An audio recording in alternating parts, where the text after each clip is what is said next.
Okay, in this class, we are going to start talking about what is known as the discrete Fourier transform. And you might be asking yourself, well, why do we have to study another transform? So let's try to motivate that aspect.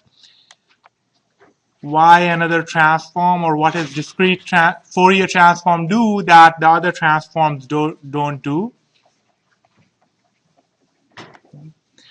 So far, the kind of transforms that we have studied, they include Laplace, continuous time Fourier transform. So they are both for continuous signals. We have studied discrete time Fourier transform and Z transform. They are for discrete time signals. Now, all of these transforms are great for analytical purposes. For example, Laplace and Z transform, they are generalizations of the continuous time Fourier transform and the discrete time Fourier transform, respectively. They help us do analysis much better. Continuous time Fourier transform, discrete time Fourier transform themselves help us understand the frequency content of signals. But what all of these transforms have in common is that they are all functions of continuous variables. So all these transforms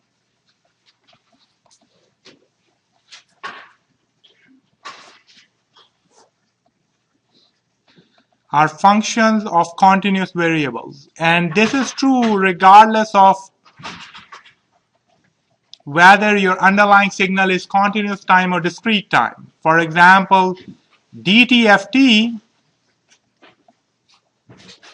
is a continuous transform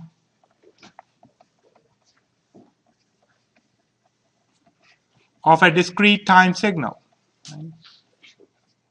So we have x of e to the j omega. We define it as xn e to the minus j omega n, and omega is a continuous variable.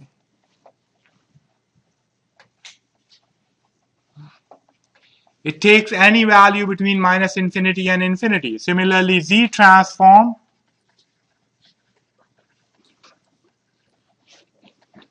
is a function of variable Z, which is defined over the entire complex plane.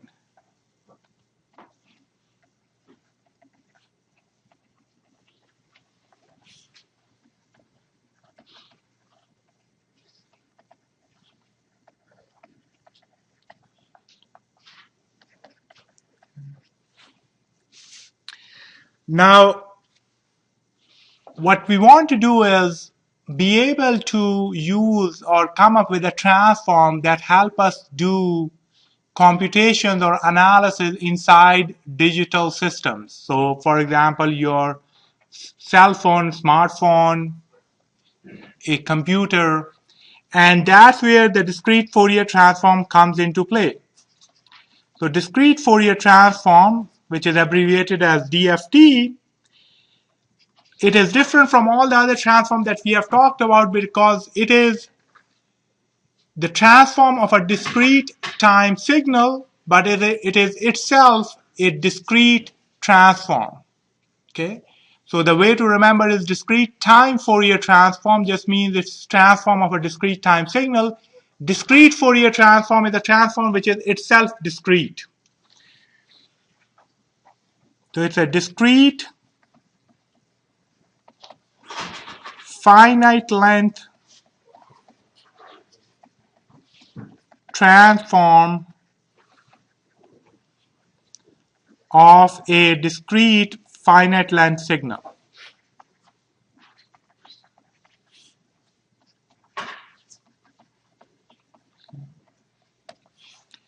So if we are using digital systems, we know that any signal that we have in any realistic digital system, it won't have infinite length. Right? What do we mean by finite length? That eventually the signal will stop having any meaningful value. So that's finite length. You take a song, the song is probably 5 minutes in duration, 6 minutes in duration, but it ends after that. Right? So it's finite duration.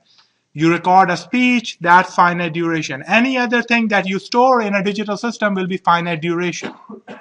So the way a discrete Fourier transform differs from discrete time Fourier transform is that discrete time Fourier transform can be defined for any discrete signal.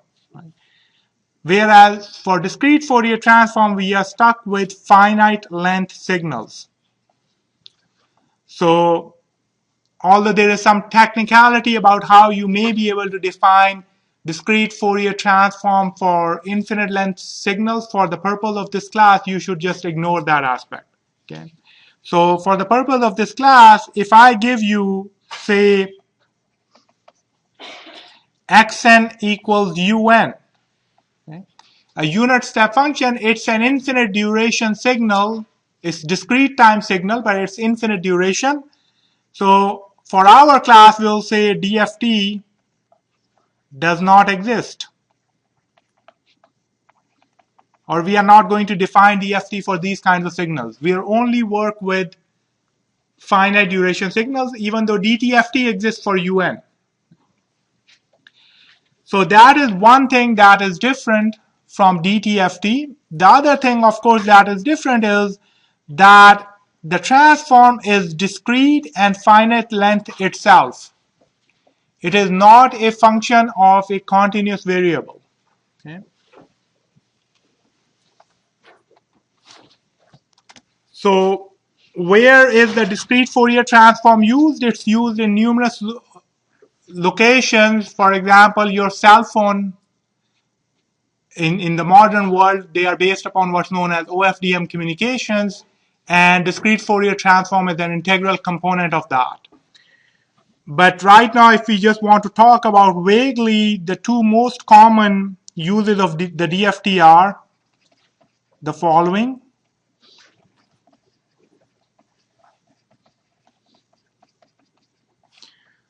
So the first use is approximation of the DTFT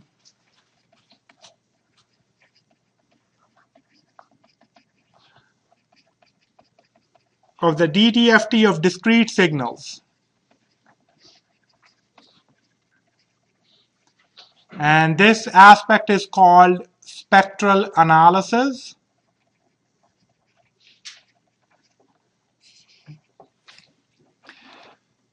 So far what we have talked about is, well, you are given a discrete time signal, and how do you find out which frequencies are present in it? You compute its discrete time Fourier transform. But if you record someone's speech, for example, how do you really compute their discrete time Fourier transform? There is no analytical form for what I'm speaking.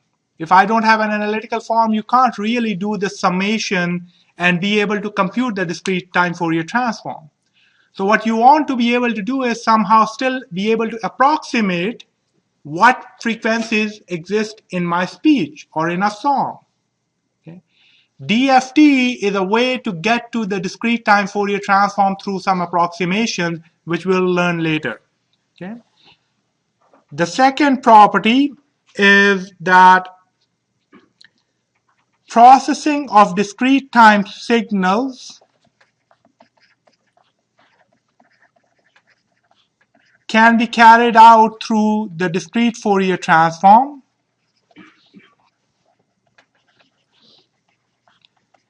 The DFT in particular, convolution can be carried out in a much faster manner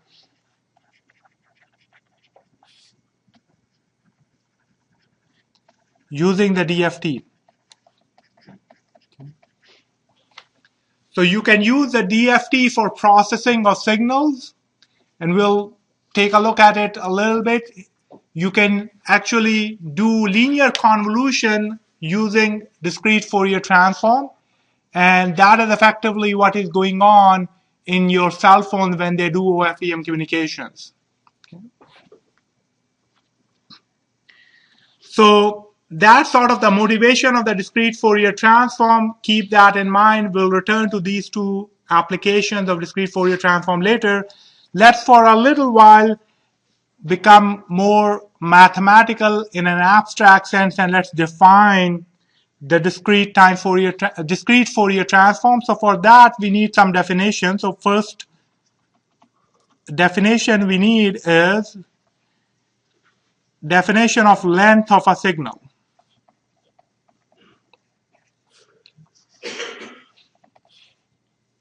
So discrete Fourier transform is defined only for finite duration or finite length signals. And let's say our signal is xn, then length of a signal is really, in the context of digital systems, a question of how many values of that signal you store inside a digital system. Okay, so let me try to explain.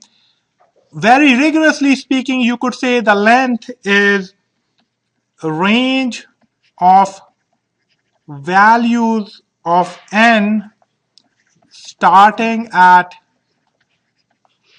n equal to 0, beyond which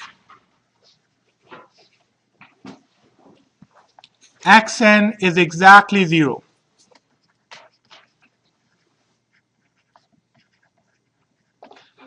Why starting at n equal to 0? Well, for digital systems, whenever I start recording something, whenever I start storing something without loss of generality, I can say that that is my 0th point.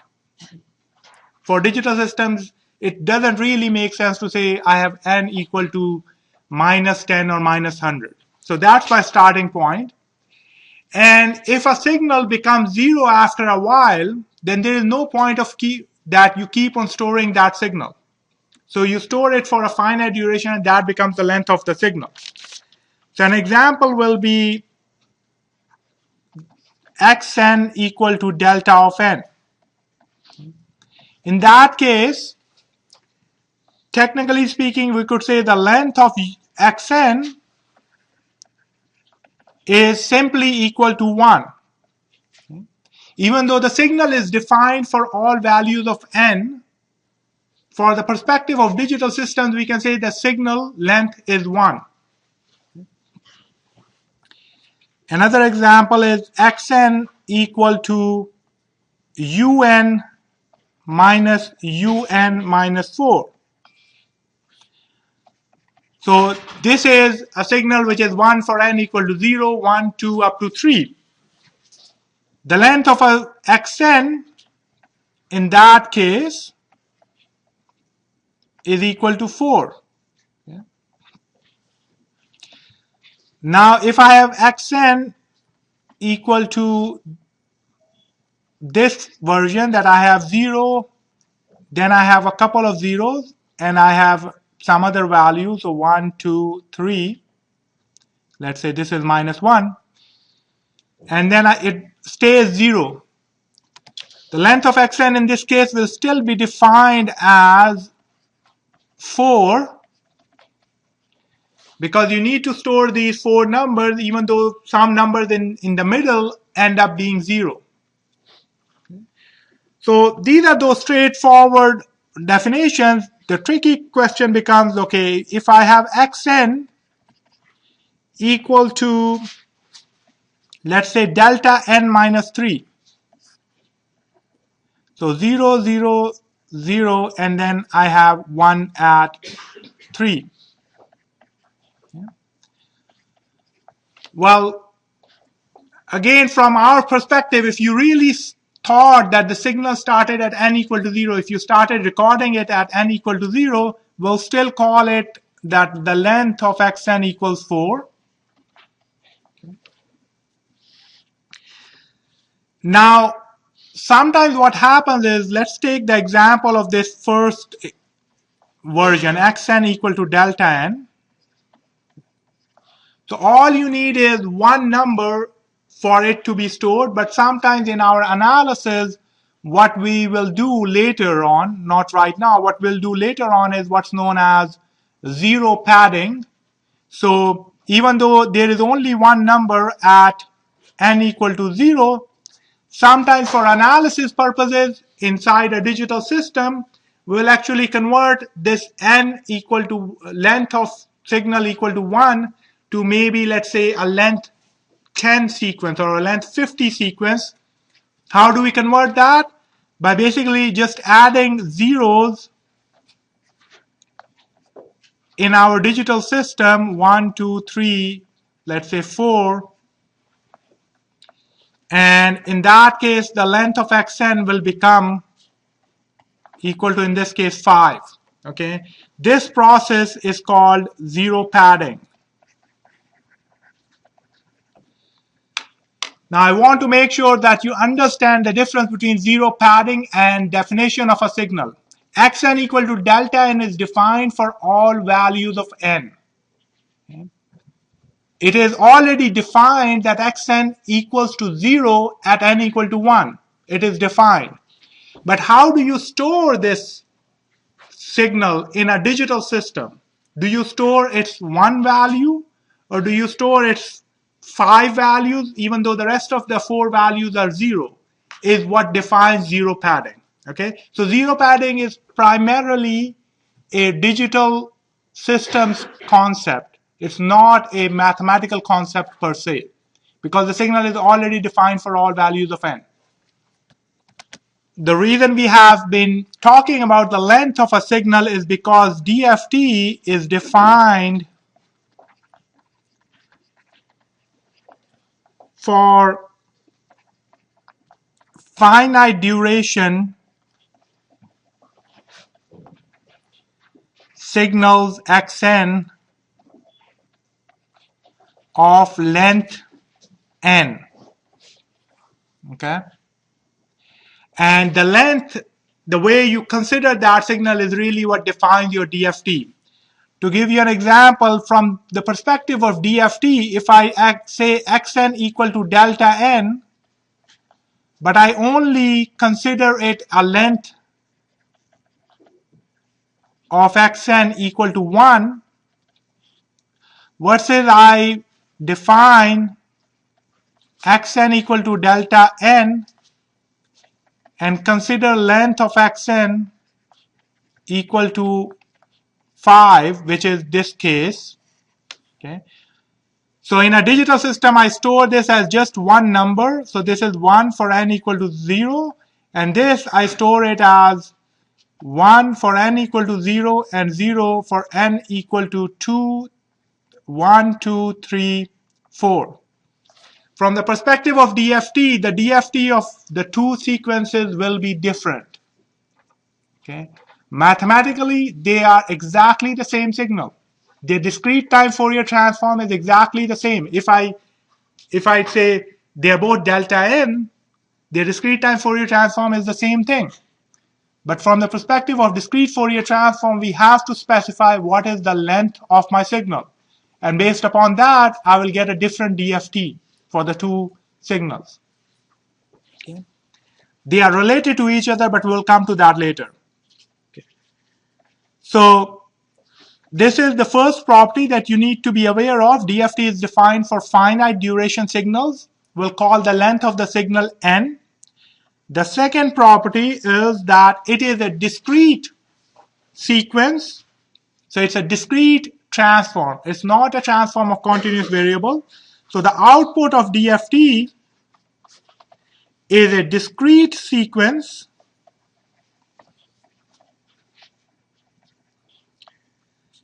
and it is a sequence defined, well, without loss of generality, define it over integers k. Okay. A discrete sequence of length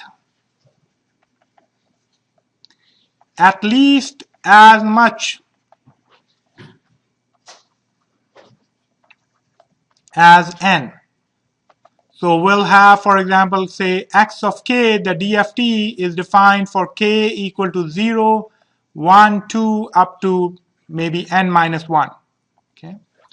So unlike the discrete time Fourier transform, DFT is associated with a certain number. We always say we are going to, for example, do 1024 point DFT or 256 point DFT, or in general it will be written as n point DFT or m point DFT or any other integer. What that point means is that is the length of your DFT sequence. And in general, you want that this, whatever point you are given, this has to be greater than or equal to the length of xn. Okay. So we'll first look at just the case where n is both the length of the sequence and the length of the DFT.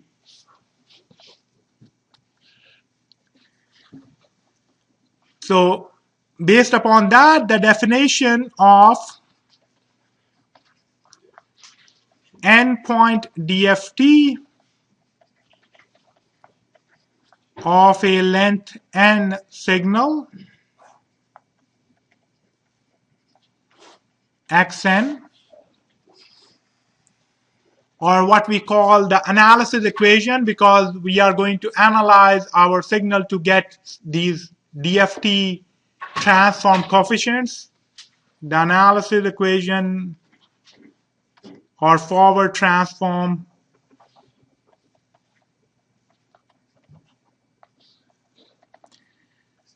x of k is defined as summation n equal to, now instead of going from minus infinity to infinity in DFT, we go from n equal to 0 to n minus 1, the point of the length of your DFT sequence, n equal to 0 to n minus 1, xn e to the minus j 2 pi over capital N kn. Okay.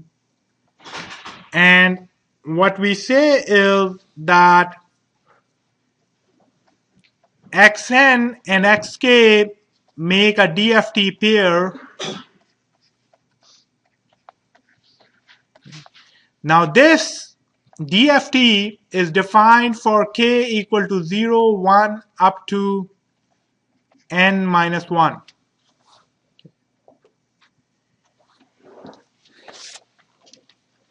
If you had actually tried to go above n minus 1, then what you would notice is because of the periodicity of the complex sinusoid, actually you could say, I want to compute, for example, xn. This is capital Xn.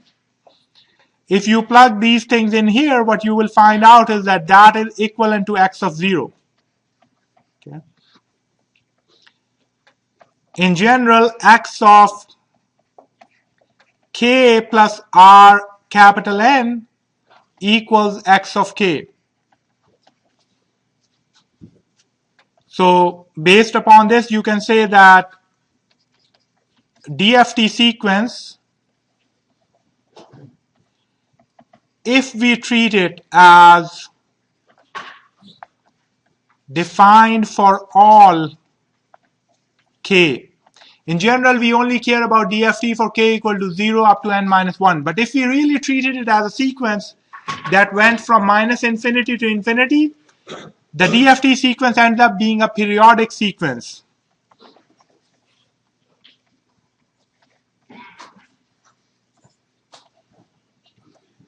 With period capital N.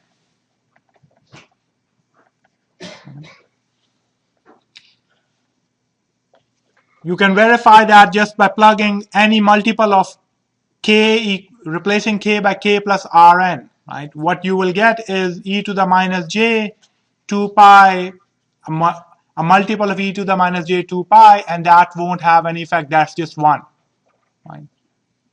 So you can define it, but for our purposes, we'll just stick with k equal to 0 to n minus 1.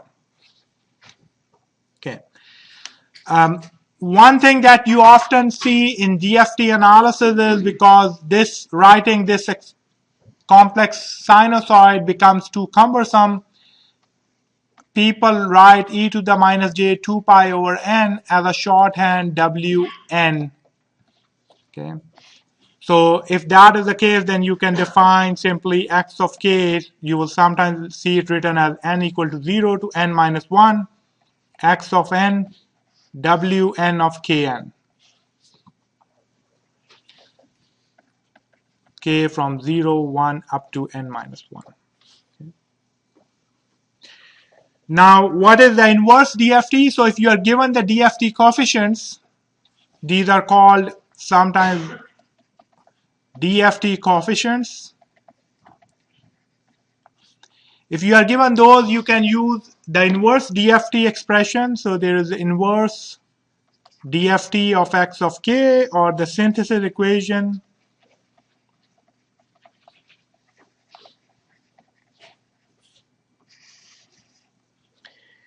And that is, you can define a signal xn equal to 1 over n.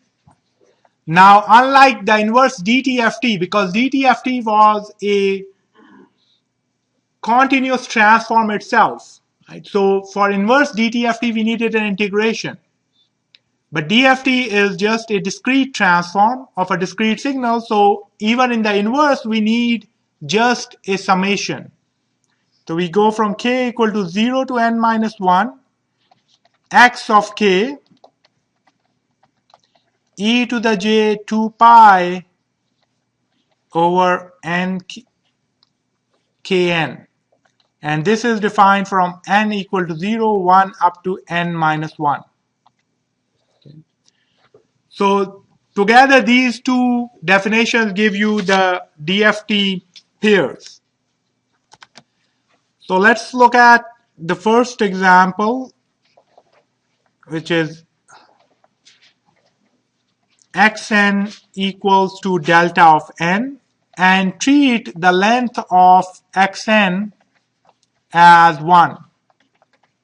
Okay. So now we ask ourselves, do we want to compute a 1-point DFT? Okay.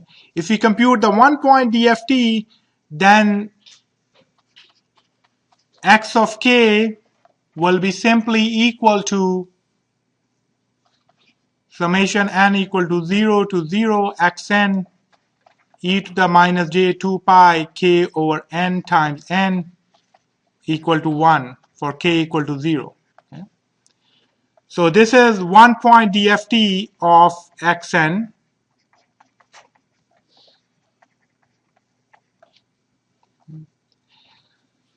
But we can ask ourselves, can we compute a higher point DFT by doing the zero padding?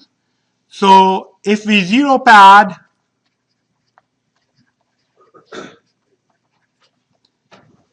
xn to make it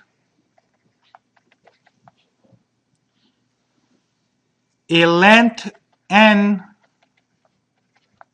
greater than 1 sequence, then we can compute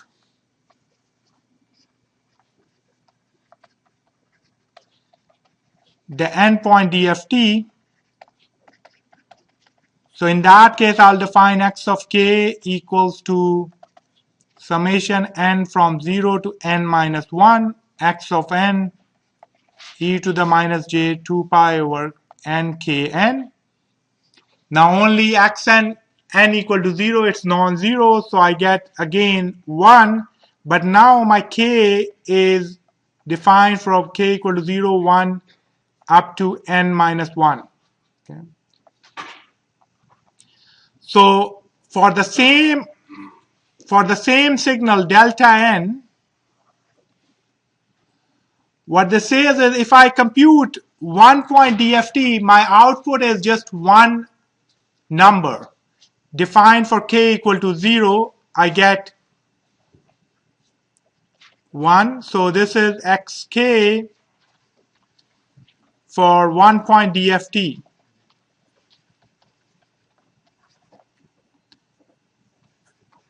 Okay. I am not going to define any other k. If I do, I'll just have the periodic refutation. So this is just the DFT, xk defined for k equal to 0, versus if I have xk for endpoint DFT,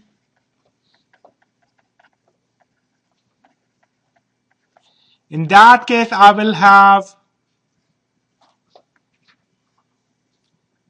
n equal to 0, n equal to 1, and it will keep on going up to n equal to n minus 1. Okay. So, sorry, k equal to 0, k equal to 1, and k equal to n minus 1. Okay. Now, if you compute a higher point DFT, it does not mean that actually the thing sort of keeps repeating itself. It is only in this problem that you see that phenomenon. In some cases, if you go from, let's say, 10-point DFT to 20-point DFT, some of the sequences will completely change, okay? And the shape wouldn't look like what you originally was looking at for 10-point DFT. We'll see some of those examples. Okay. So let's look at the inverse DFT. We'll represent that by IDFT. Xn for the same one, I am given that is 1 over n summation k equal to 0 to n minus 1 x of k e to the j 2 pi k over n. So just like I defined earlier, I can call this as w minus kn. Okay. Remember, wn was defined as e to the j 2 pi over n. So if I compute the inverse DFT of this all one sequence, this is all xk is all 1, so I get 1 over n summation k equal to 0 to n minus 1 e to the j 2 pi k over n times n. Okay. Now so we have to be now careful. We want to use the geometric sum formula here. This is exactly in the form that I have summation Rn. Right. For R, if absolute value of R is less than 1, then we can write it as if I had, so let's make it a function of k equal to 0 to n minus 1. If absolute value of R was less than 1, then I will have 1 minus R to the capital N over 1 minus R. But if absolute value of R was equal to 1, then I can't do that. So what I will do is for n equal to 0, because in that case, this thing is 1, right? So I can't use the geometric sum, but for n equal to 0, I directly compute this. So x of 0 is simply 1 over n summation k equal to 0 to n minus 1. All of these are 1. So I get 1, which is equal to n over n equal to 1. And for n not equal to 0 and n equal to 1, 2 up to n minus 1, I use this geometric form sum. So 1 over n, 1 minus e to the j 2 pi over n times n. So I have a total of n terms over 1 minus e to the j 2 pi n over capital N. Now, since e to the j 2 pi, this cancels, we are left with 1 minus e to the j 2 pi n or 1 minus e to the j 2 pi over nn. Now this is always 1, so which means the numerator is 0, so I get 0. So what I get is xn equal to 1 for n equal to 0 and 0 for n equal to 1, 2 up to n minus 1. So I get back my delta n. So simple calculations about how you go from a sequence to its DFT, or how you go from the DFT back to the sequence. They both involve these summations. Most of the times you can write these summations as geometric sums and you can calculate that. So another example is xn equal to delta of n minus m. And we are again going to treat it as a length n signal by simply doing zero padding. So you have an impulse at n equal to m, and that impulse is located anywhere between 0 and n minus 1. So your sequence looks like n equal to 0. It is 0 everywhere except at some location n equal to m, it is 1, and then it becomes 0 up to n minus 1. So this is your xn. Well, again, if you computed the DFT, all you would get is summation n equal to 0 to n minus 1 xn wn kn. So this xn is 0 for all n except for n equal to m. For n equal to, so this is equal to 0 for all n equal to 1 for n equal to m. Okay. So all we are left with is WNKM. So in that case, your discrete Fourier transform is actually a complex sequence, and the absolute value of your DFT is equal to, that is simply absolute value of WNKM, which is equal to 1 for all k equal to 0, 1 up to n minus 1. So my absolute value is actually all one sequence for k equal to 0 up to n minus 1. Okay. The difference is from the previous xn equal to delta n cases that now I have a phase, which is in the previous case when the delta was located at n equal to 0, I had no phase. In this case, I have a phase given by 2 pi k over nm. Okay. So I can draw the phase plot in this case also. And of course, if m was equal to 0, then I don't have a phase. My phase is 0. Let's look at another example of computing the DFT. So let's say xn is a cosine of 2 pi over nRn for 0 is less than or equal to n is less than or equal to n minus 1. So what is the frequency of this cosine?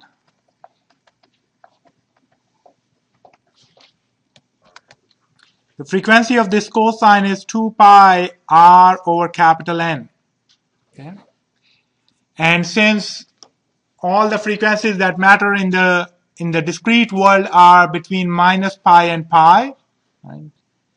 Or in the cosine case, only between 0 and pi, because minus pi frequencies are the same as pi frequencies. Anywhere between minus pi to 0 is the same as 0 to pi. We care about the case when 0 is less than or equal to 2 pi r over n is less than or equal to pi, which will imply that all we'll care about is 0 is less than r is less than or equal to n minus 1. Okay, so r is an integer.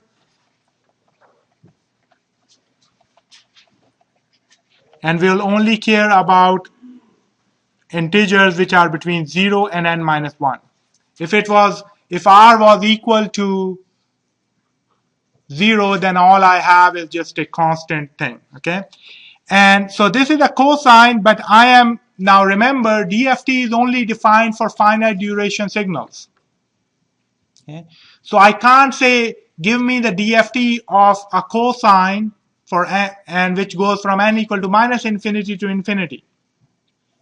all I'm going to say here is, if you focus on the definition, I'm saying compute it for n from 0 to n minus 1, and because of the way I have defined it, effectively I'm saying give me the DFT of one period of this cosine. Okay, it's one period of the cosine.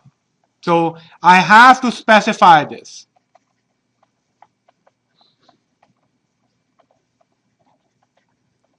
Otherwise, it's not a complete statement for DFT. So if that is the case, all I do is the usual trick, replace it by the complex exponential. So it's e to the j 2 pi r over n plus e to the minus j 2 pi r over n little n, okay, which is equal to 1/2. I'll use the notation that we defined earlier, wn minus rn plus wn rn.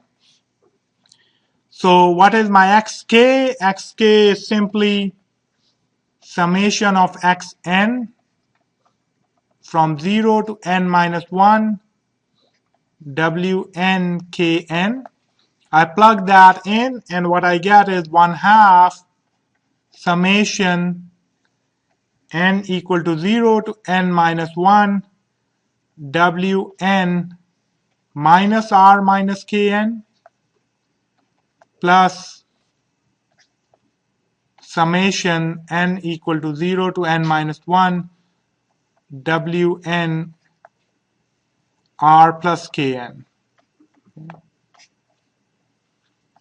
So once again, we see we are faced with similar kind of a geometric sum formula, and if you solve that, what you will get is the first, if you look at the first one, n equal to 0 to n minus 1 wn minus r minus kn.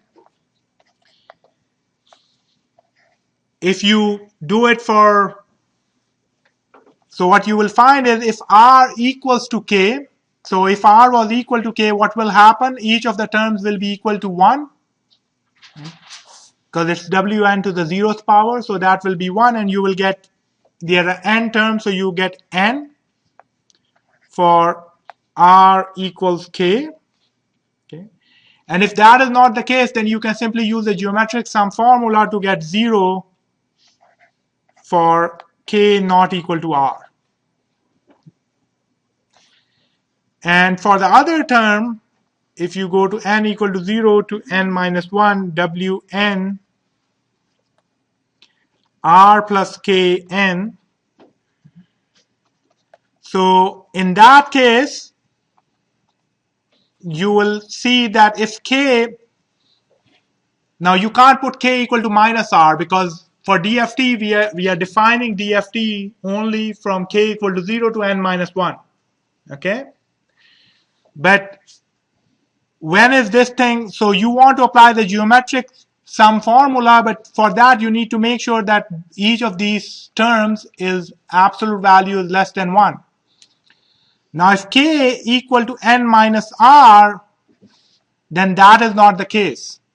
So for k equal to n minus r, we have wn r plus kn equal to 1. So in that case, you can just simply compute the summation. There are n terms, the summation is n. So you get n for k equal to n minus r.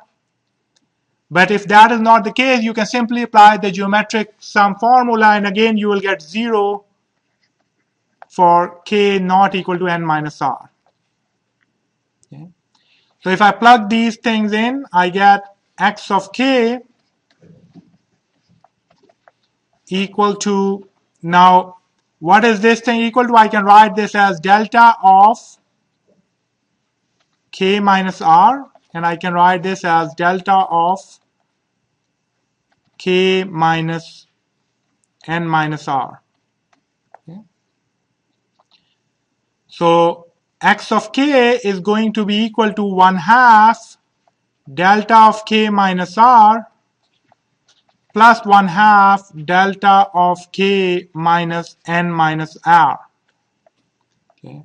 Or if you were to plot this, what you will see is that you have one delta at k equal to r has one non-zero, k equal to n minus r has one non-zero. Remember, r is less than n, so this is smaller than n, and then you have 0 everywhere else. Okay.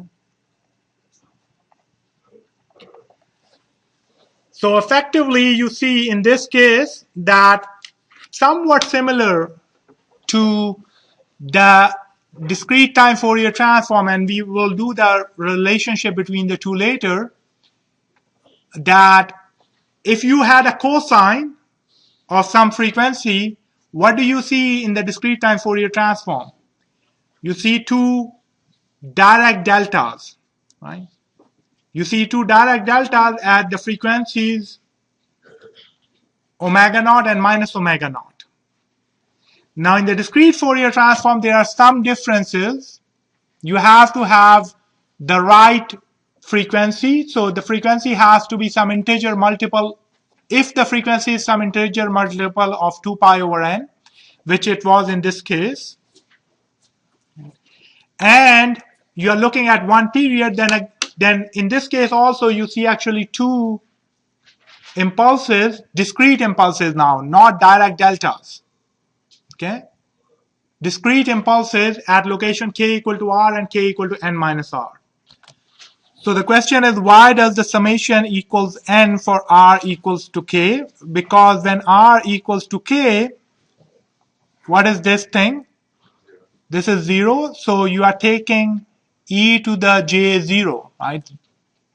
So what is e to the j0? That is 1. And so you have now summation of n equal to 0 to n minus 1, 1. You're adding n ones. So you get capital N. Now let's talk a little bit about computations of the DFT.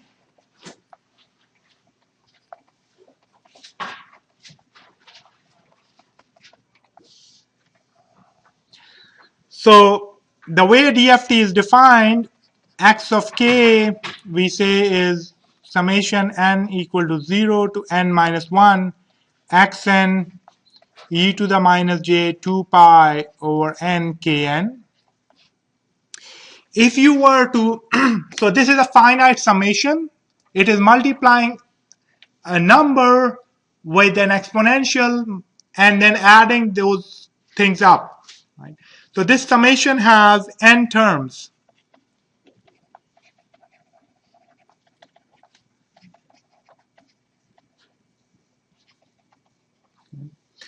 So if that is the case, you can simply compute DFT using this formula explicitly. I give you inside your computer, there is a sequence of numbers. You do this, you can do this summation in MATLAB using this explicit formula, right? So each one of these terms, each x of k in DFT has n terms. So in terms of summations, you have n terms and you are doing n minus 1 complex additions because of that. And each x of k is multiplying n numbers. So you have n complex multiplications.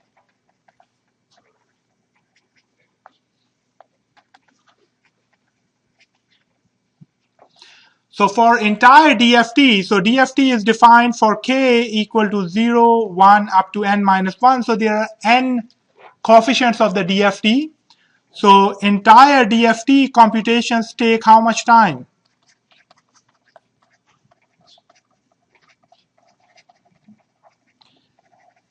They require,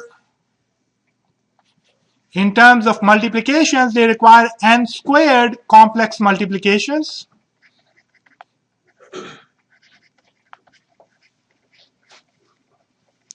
And they require n into n minus 1 complex additions.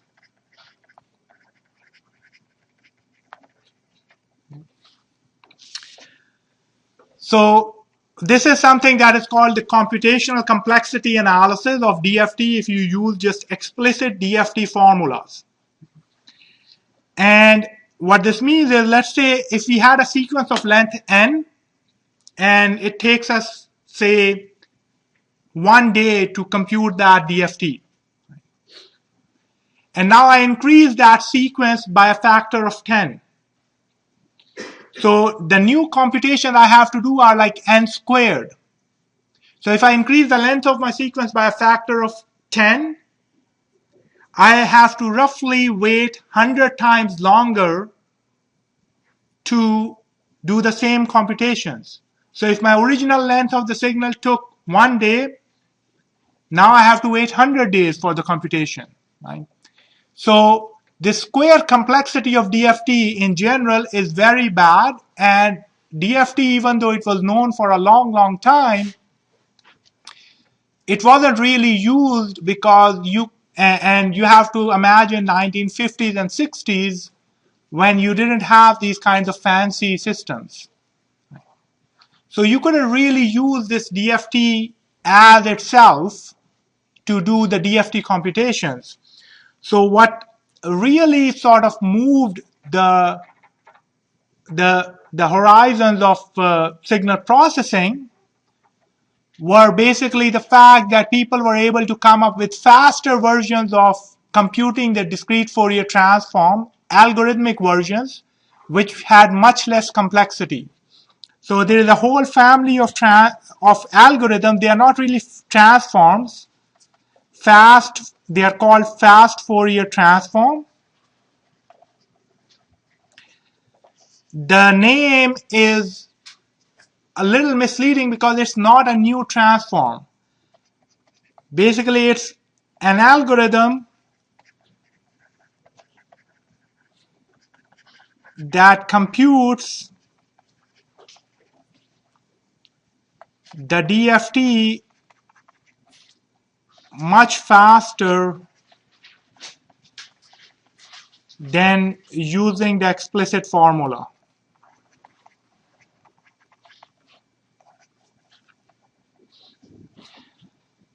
There are many variants of it. One of the most famous ones, which was sort of invented in New Jersey, right in the backyard, it was by two people named Cooley and Tukey. So it's called Cooley-Tukey FFT. And FFT is what the abbreviation is. And the complexity of there are many other variants of FFT algorithms. Complexity of FFT algorithms, it is typically given to be n log n to the base 2 computations. So, and hopefully all of you know that logarithmic scaling, log of n is a much smaller number than n, right? So n log n is much, much smaller than n squared. And what happens is that effectively, if you increase the length of a sequence by 10 or 100, you can compute that in a much shorter amount of time.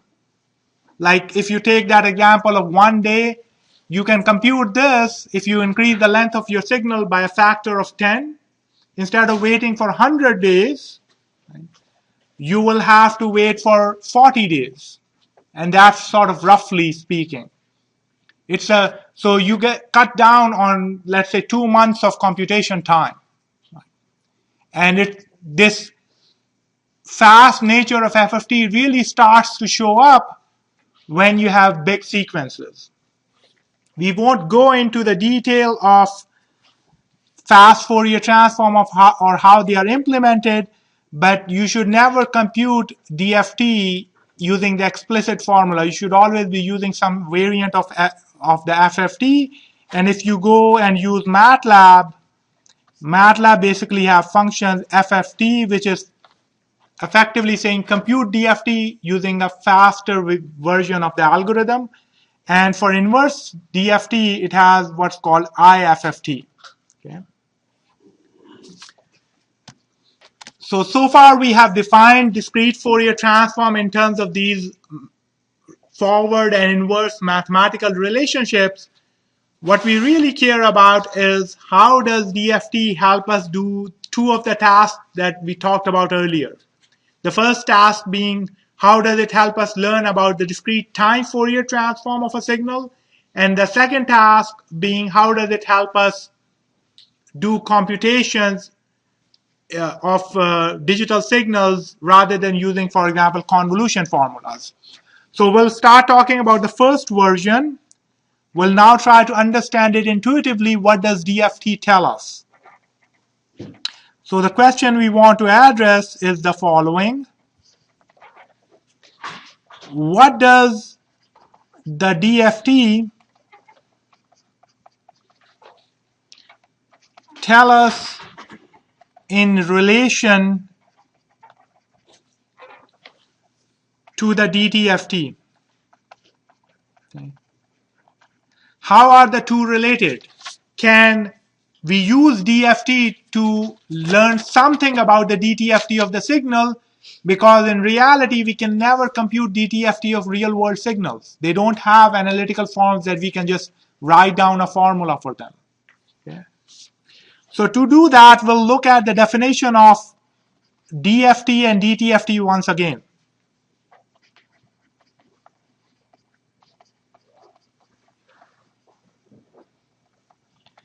Okay, so we are given a signal. We'll assume its length n, either by zero padding or originally. So we are given xn of length n. Our x of k, the DFT, is defined as n from 0 to n minus 1, x of n e to the minus j 2 pi k over n n. This is defined for k equal to 0, 1, up to n minus 1. Okay. Now let's define the DTFT of the same signal. So the DTFT is x of e to the j omega. It is n from minus infinity to infinity xn e to the minus j omega n. But since my xn is only defined or non-zero for n equal to 0 to n minus 1, I can equivalently write that as n equal to 0 to n minus 1 xn e to the minus j omega n. So let's now compare the two expressions of the DFT and the DTFT of a finite duration sequence. What do we see? It's summation over n equal to 0 to n minus 1, n equal to 0 to n minus 1. Each term is xn here. The difference is that instead of e to the minus j omega n, we have e to the minus j 2 pi k over n. So what does that say? That says that x of k, the kth coefficient of my DFT, is actually x of e to the j omega, but with little omega replaced by 2 pi k over capital N. So my DFT is nothing but a sample of my DTFT at 2 pi k over n. The kth coefficient of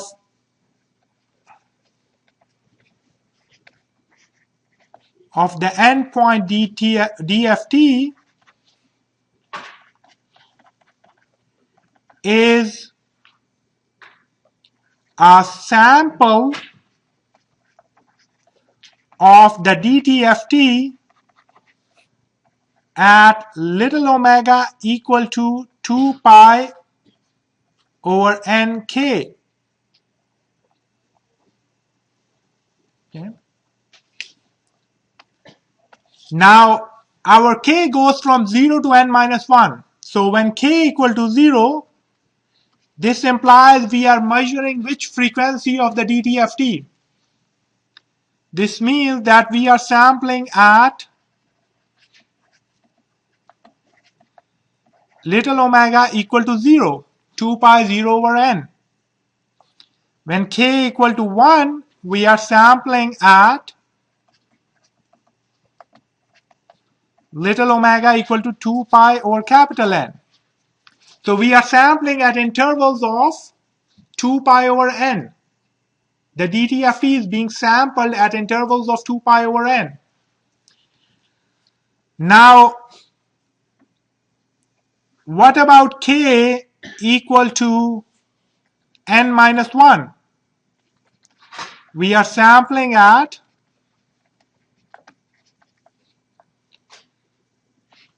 omega equal to 2 pi over n times n minus 1, and I can write that as 2 pi minus 2 pi over n. Okay. So as k goes from 0 to n minus 1, we sample little omega axis from little omega equal to 0 to little omega equal to 2 pi minus 2 pi over n. So DFT effectively divides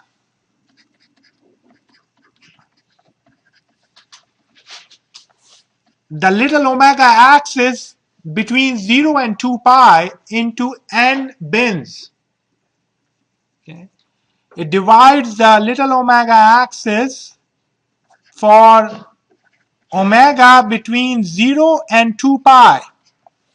And that takes some getting used to, because so far we have always talked about DTFT or frequencies, the fundamental ones between minus pi and pi. But DFT divides the axis of your DTFT from 0 to 2 pi.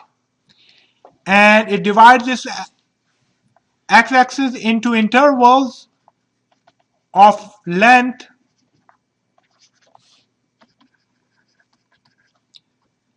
2 pi over n. Okay.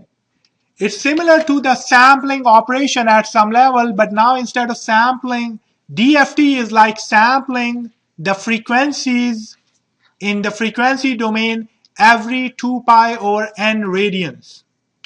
Okay. So what is n then? What is capital N in DFT?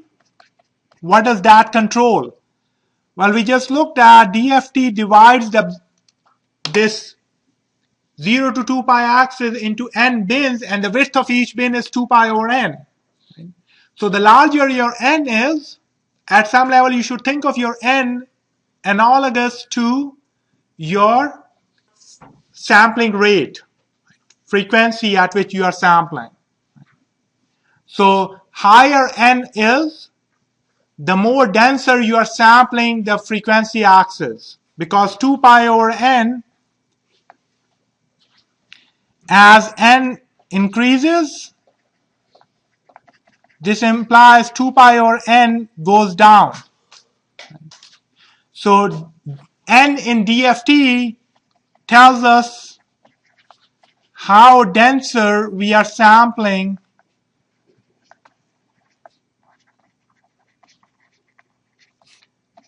the DTFT axis. Okay. And then the values of DFT at those locations tell us whatever was the value of the DTFT at that particular value of little omega. Okay. So if we have n very large, we can use the DFT of our sequence as an approximation for our DTFT. We'll come back to that point in the next class.